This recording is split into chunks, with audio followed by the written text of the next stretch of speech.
Okay, Bismillahirrahmanirrahim. Assalamualaikum warahmatullahi wabarakatuh and good day to everyone. So today we will proceed to chapter 2, part 1.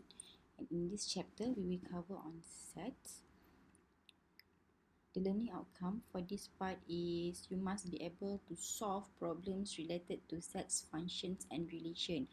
The relations will be in chapter 3. Alright, so in chapter 2, we will only cover on sets and functions. These are the outline for this chapter 2. Okay, and we will look into a definitions of sets.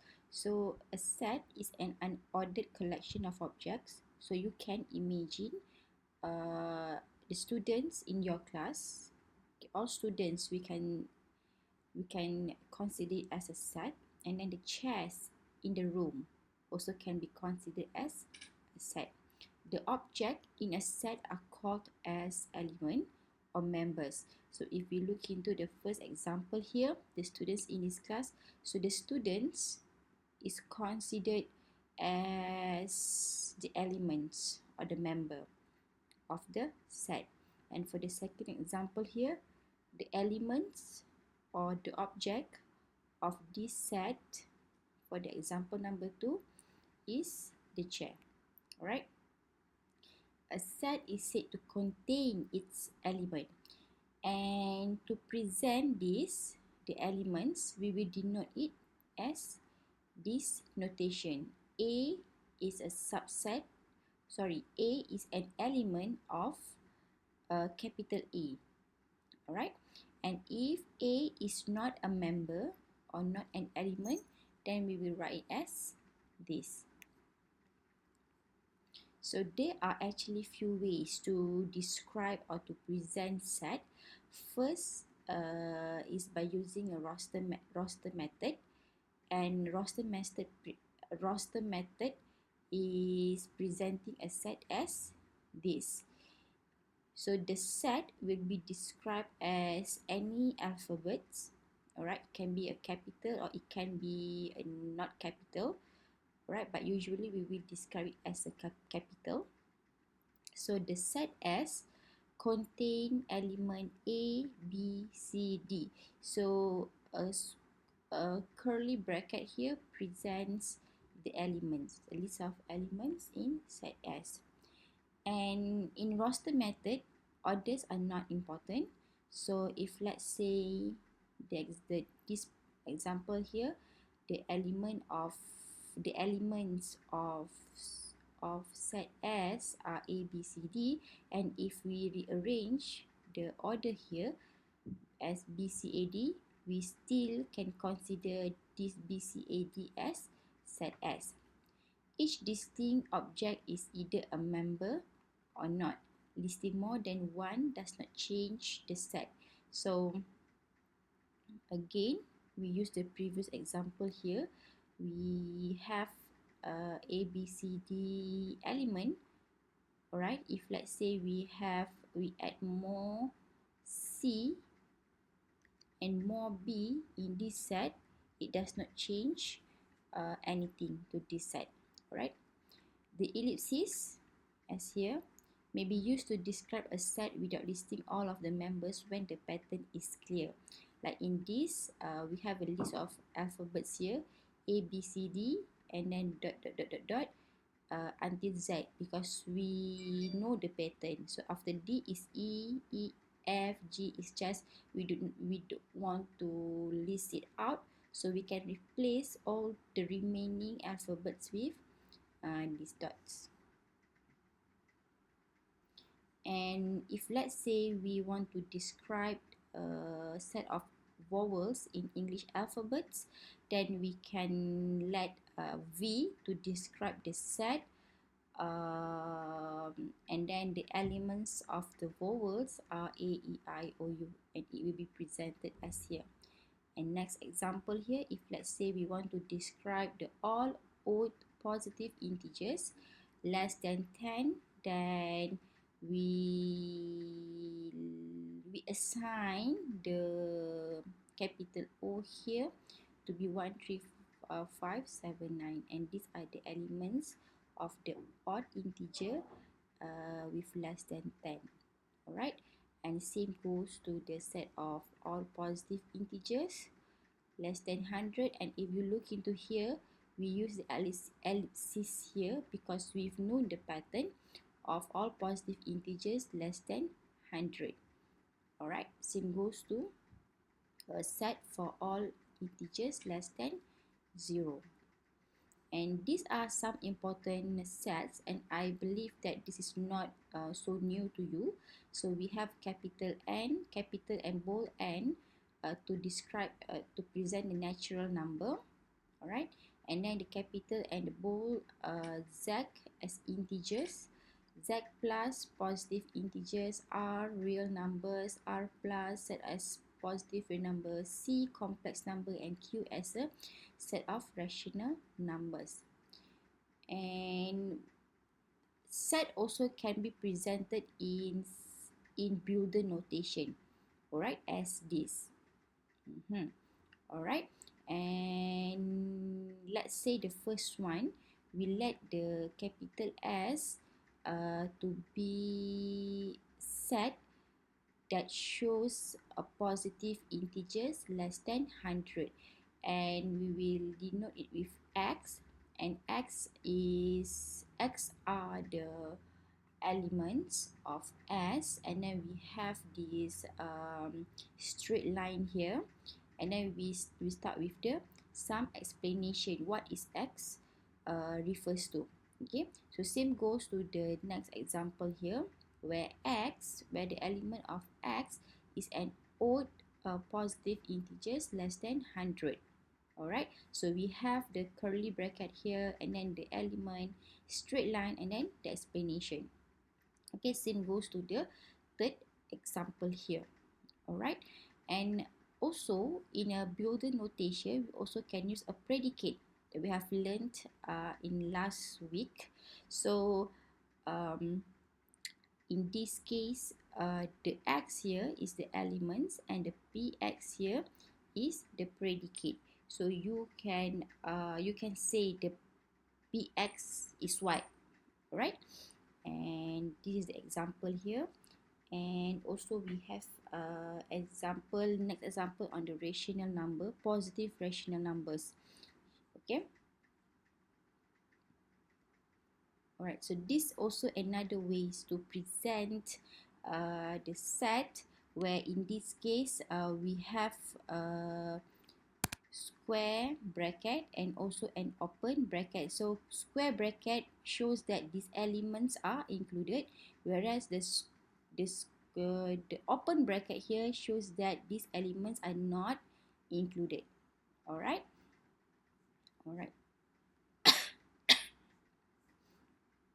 Look into universal set and empty set. So the definition of universal set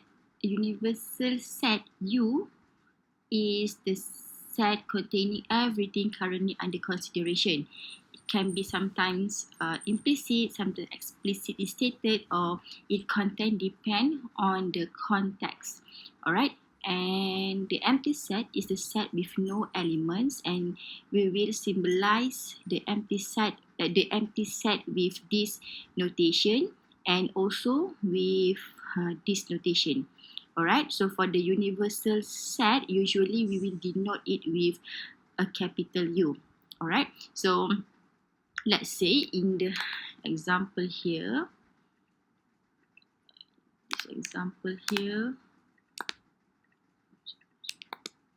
so in this example here, this is the rectangle is the universal set, and we denote it with U, and inside this universal set we have another set which is the V, and this V contain 5 elements in it. Okay, alright, so this is the example of Venn diagram. Alright, and this is a thing to remember, sets can be elements of sets. Alright, so like in this example here, we have a universal set U, and inside this set, it has another set, which is the V. Alright, so this is what it says here. So like in this example here, let's say we denote this set with capital C. So C has all these elements. Okay, if we draw it, let's say this is a C here. So in this C, it has another element here, which is another set here, which contain 3 elements, 1 to 3. This one, and then it has element A, and then it has another element, which is the set B, C, and all these things is inside set C. And then also, this is another example. Let's say we have a capital S here.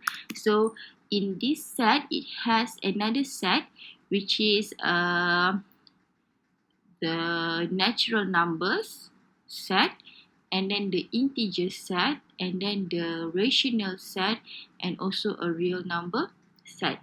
Okay, the empty set is different from a set containing the empty set. So the empty set meaning in that set it has no element. Alright, if we draw it, we can imagine this empty set as this, nothing.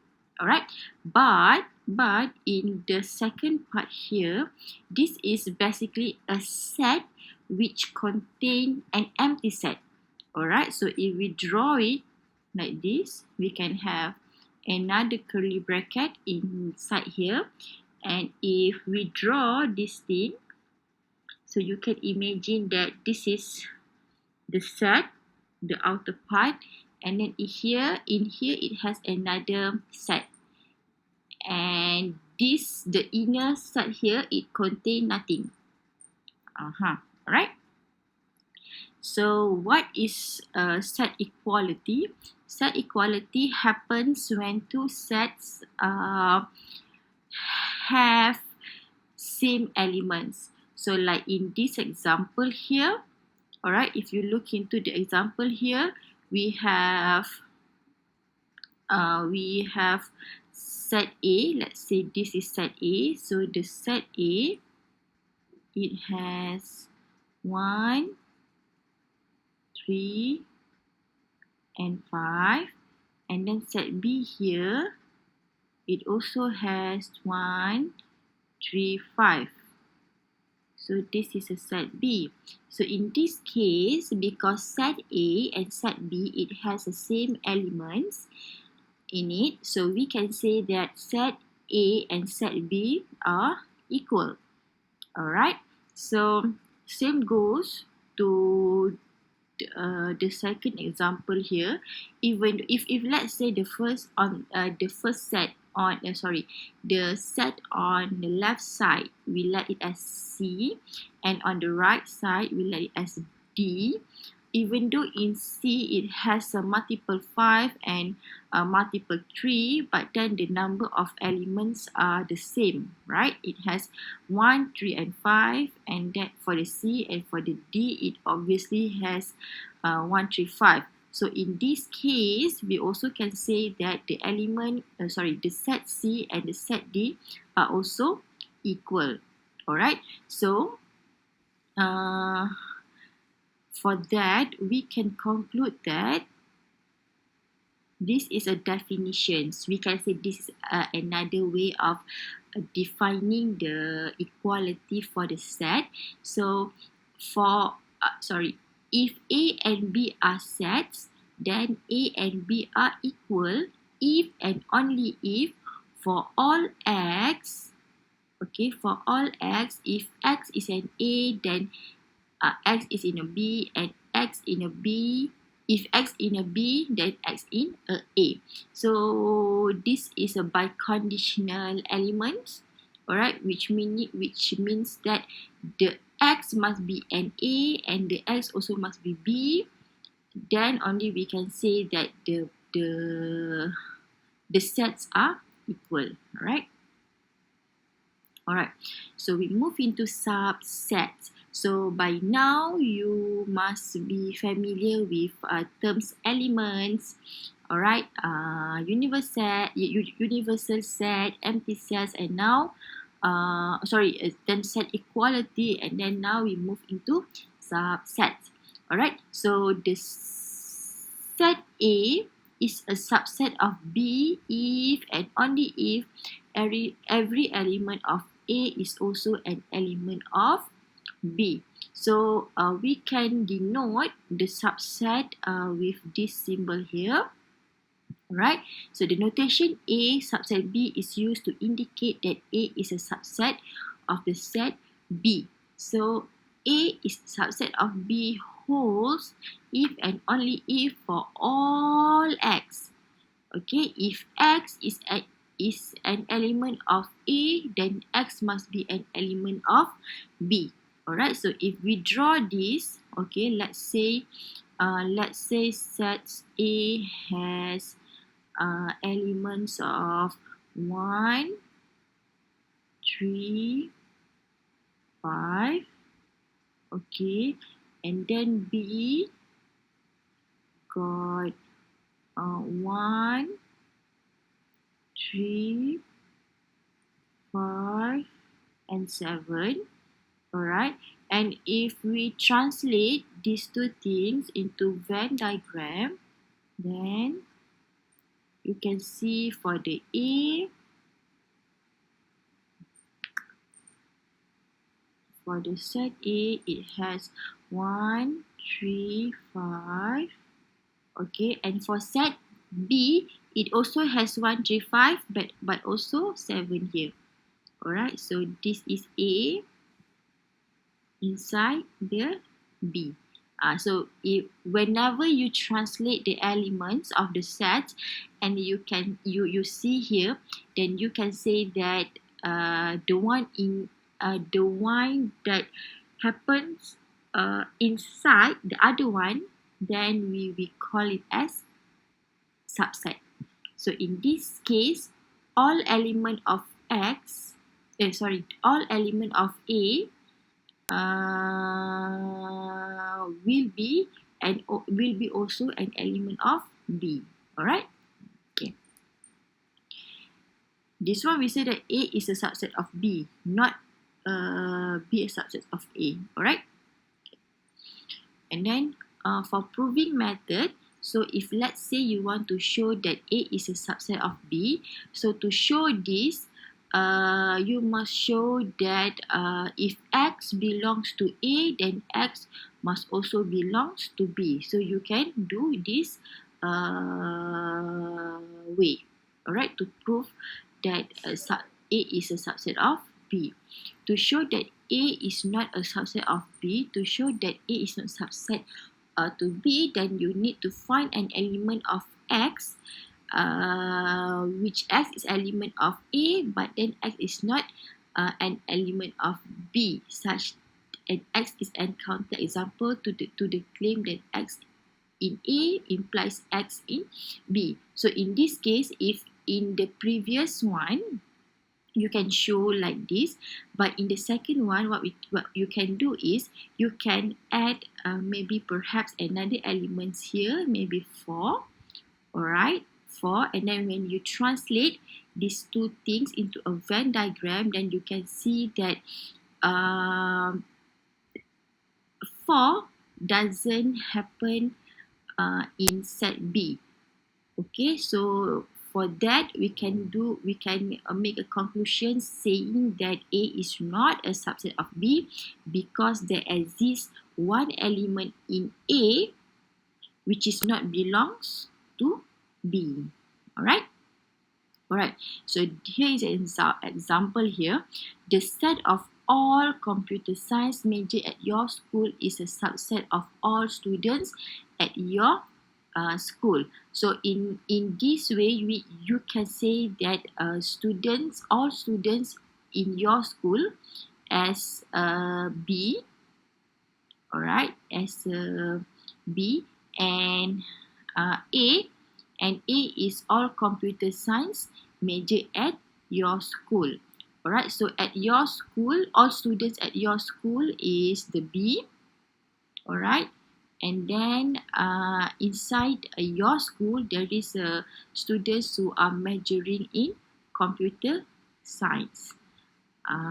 So when you draw this to Venn diagram, you will see something like this.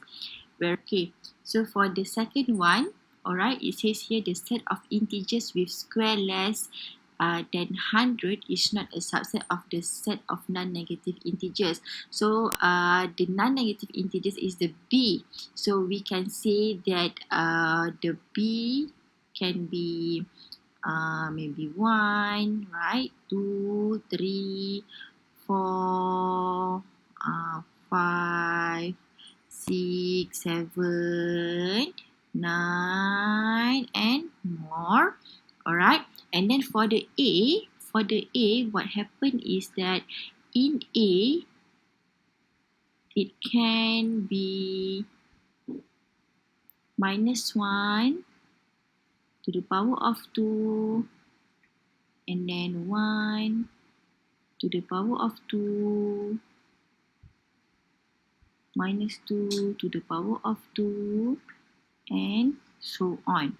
So if you notice here, in set A, okay, in set A here, it exists a it exists a negative integers here, and these integers here is not exist in B.